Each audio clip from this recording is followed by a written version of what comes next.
Hello and welcome back for part 2 of the Blender Intermediate tutorial series. In this tutorial we will be adding a reference image into the scene. This is incredibly useful for creating more complex models.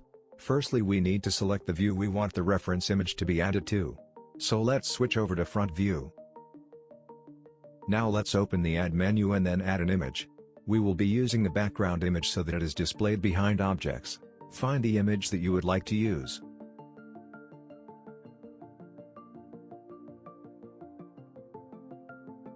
The image will only be displayed in orthographic view.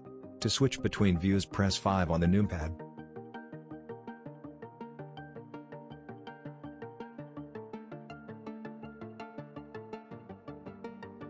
The reference image can also be rotated and scaled to your liking.